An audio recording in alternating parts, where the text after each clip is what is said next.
My name's Laura, and I'm about to tell you how my mother minus in minus law's obsession with controlling everyone around her became her ultimate downfall. But first, let me paint you a picture of what my life looked like before everything exploded. I've been married to my husband Dean for 6 years now. We live in a small house in Lexington, Kentucky, just me, him, and our dog Penny. The problem? We live way too close to his family, especially his mother, Connie. From the moment I met this woman, I could feel her hatred radiating off her like heat from a furnace. She's one of those people who weaponizes politeness, you know. She'd compliment my hair and then immediately add, "It's so nice that you don't mind showing your roots." Or she'd ask if my dress was from a thrift store because vintage is so trendy now. Every interaction felt like walking through a minefield. For years, I kept my mouth shut.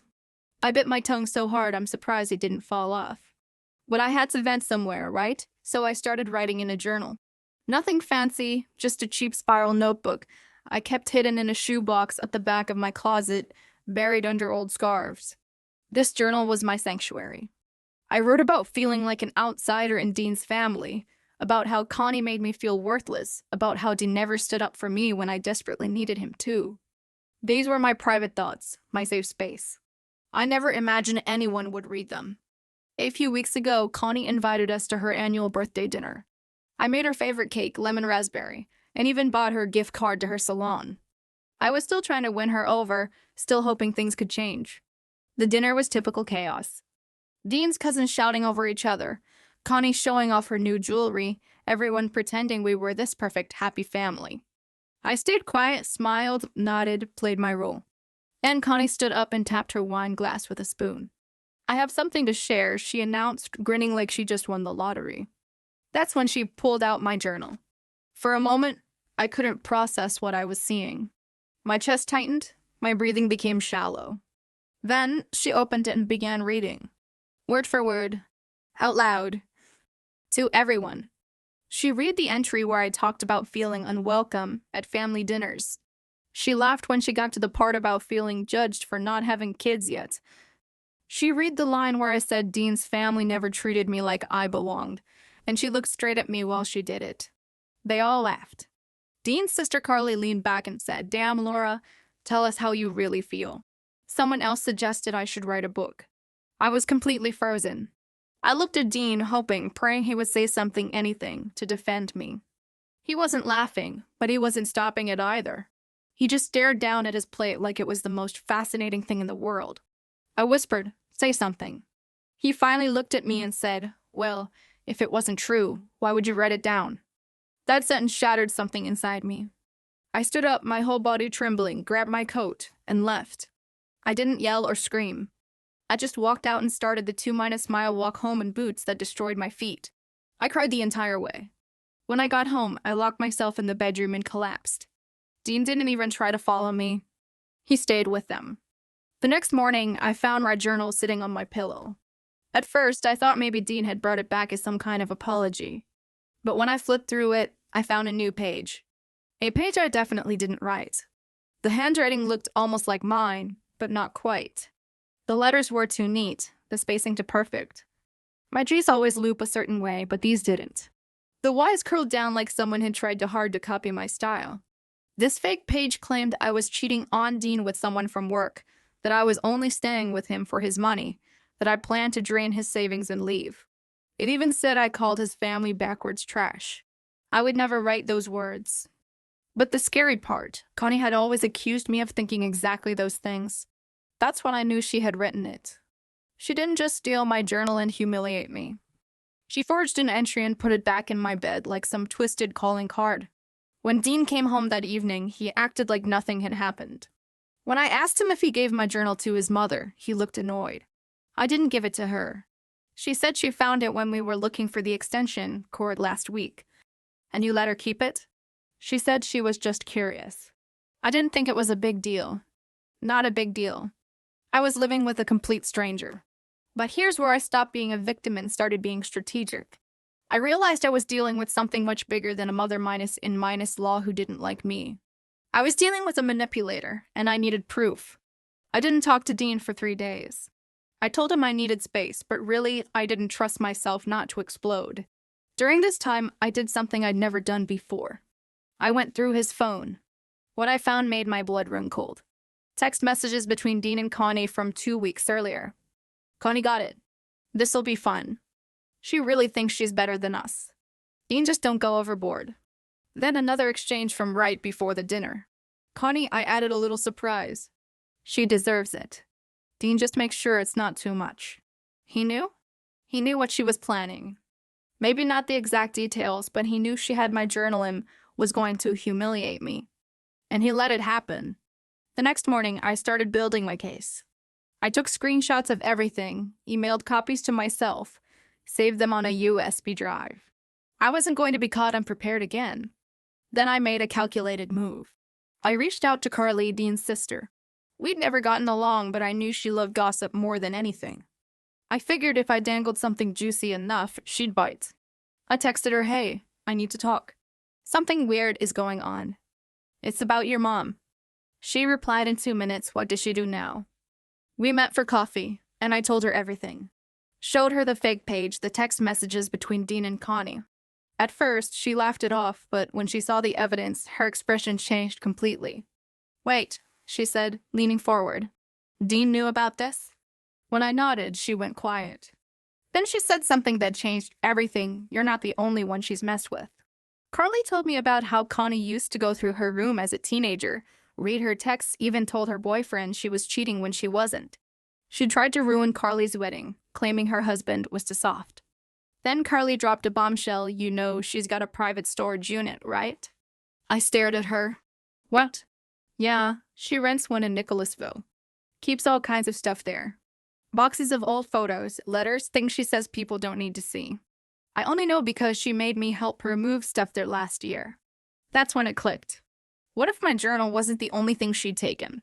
What if she'd been collecting information on everyone? Carly agreed to help me get into the storage unit. She'd seen her mom punch in the code once and remembered it. 3 days later, we drove to the facility. The storage unit was filled with boxes. Dozens of them, all labeled in Connie's handwriting. Some had family members' names, and one made my stomach drop, Laura. Inside my box was a stack of printouts. Copies of my Facebook messages from years ago, photos she must have pulled from my phone somehow, notes I'd written and thrown away. It was like she'd been building a case against me for years. But at the bottom was something that made me physically sick. A manila envelope marked insurance containing a copy of my private medical records from when I'd seen a therapist after a miscarriage 2 years ago. Records that only Dean knew about. As I sat on that concrete floor, shaking, Carly said, I think Mom's been blackmailing people.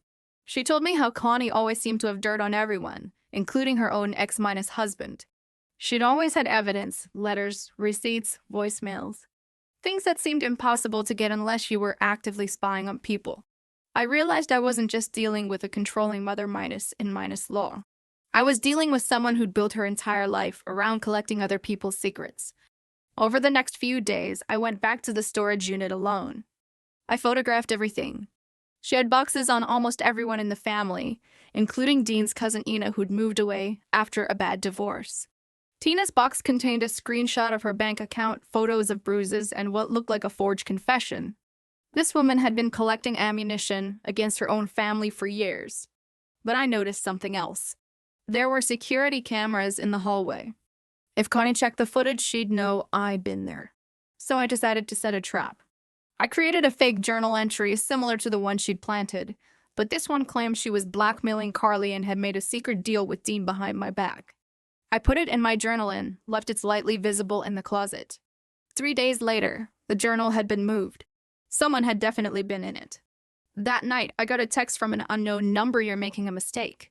Don't go digging where you don't belong. Perfect. She'd taken the bait. But things escalated quickly. Dean came home early from work, stone-faced. He showed me a photo of me at the storage facility. Mom called, he said. She says you broke into her private space. You took things, Laura. That's illegal. I actually laughed. Illegal? You let her steal my private journal, humiliate me in front of your entire family, then plant fake evidence, and I'm the criminal. You need to drop this. Now. That's when I saw it clearly. He wasn't caught in the middle. He was part of it. He'd been part of it all along. Mom's not perfect, he said, but she's protected this family more than you ever have. Protected? You mean controlled. She kept my dad from going to jail. She kept Carly out of trouble. And she tried to help you. By stealing my therapy records and making me look like a cheater? He flinched, but I wasn't done. I backed everything up, I told him. Messages, photos, every file in that storage unit. If something happens to me, or if anything goes missing, I have friends who will release it all. He walked out that night, but I was already 3 steps ahead of him. See, before I'd ever set foot in that storage unit, I contacted my friend Tara, who used to be a legal assistant and now worked for a private investigator. She'd helped me understand what was legal and what counted as evidence. Everything I'd done was documented. Time-minus stamped videos, emails confirming plans with Carly signed statements. I built an airtight case. The next morning, I woke up to police at my door. Someone had filed a restraining order against me for theft and harassment. Signed by both Dean and Connie. I wasn't surprised. This was just another move in Connie's playbook. Use the law, use fear, use lies. But here's what Connie didn't know. I'd already sent everything to for different places. The local newspaper, the head of HR at Dean's job, the Kentucky Board of Mental Health Licensing because Connie was a retired therapist who still volunteered with troubled youth, and every single person who'd been at that birthday dinner. When we went to court, Dean and Connie walked in like they weren't untouchable. Connie wore a gray suit and pearls like she was giving a presentation. Dean barely looked at me. But when my lawyer laid out our case, everything shifted. He showed the judge video evidence of me legally entering the storage unit with family member access. He played a voicemail where Connie admitted she needed to teach that little bitch a lesson. He presented the journal with the fake page and pointed out the handwriting inconsistencies. Then came the killer blow copies of my therapy records that only Dean could have accessed, which Connie had no legal right to possess. That crossed into federal medical privacy violations. The judge didn't just throw out the restraining order. He ordered an investigation into how those therapy records were obtained and warned Dean that if he'd violated medical privacy laws, he could face criminal charges. Connie completely lost it in court. She screamed at the judge, called me a liar, and had to be escorted out after she started yelling at Carly for betraying blood. But the real satisfaction came from the fallout. The newspaper ran the story local woman accused of forging journal to humiliate daughter minus in minus law. It spread like wildfire. Dean got suspended from his job pending investigation. 2 weeks later, he was fired. The mental health board put Connie under review, and it turned out this wasn't her first boundary violation. They permanently banned her from the youth program. One by one, the family started distancing themselves from her. Cousin Ina called me crying after she read the files I'd sent. She said Connie had blackmailed her ex-husband with fake screenshots, just like what I'd found. She apologized for laughing at me at the dinner. More people came forward. Friends, old neighbors, even a retired teacher who remembered Connie falsely accusing a parent of abuse years ago. The house of cards collapsed completely. Dean tried to call me once, left a voicemail. You didn't have to burn it all down. We could have worked through it. No, we couldn't. Not after he chose silence when I begged him to defend me. Not after he sided with the person who wanted to erase who I was. I filed for divorce a month later. Kept the house thanks to a good prenup and the fact that he'd violated trust so fundamentally. I also pressed charges over the therapy file breach. Connie was fine. Dean was warned. Carly and I stayed close. Turns out, shared damage can build something real. The journal? I don't write in it anymore. I keep it locked away not because I'm afraid, but because I know who I am now. I don't need to write it down for it to be real. They read my words out loud to shame me, and all it did was show me exactly who I needed to burn out of my life. Connie taught me that lesson herself. By trying to ruin me, she exposed herself. And I made sure the whole world saw it.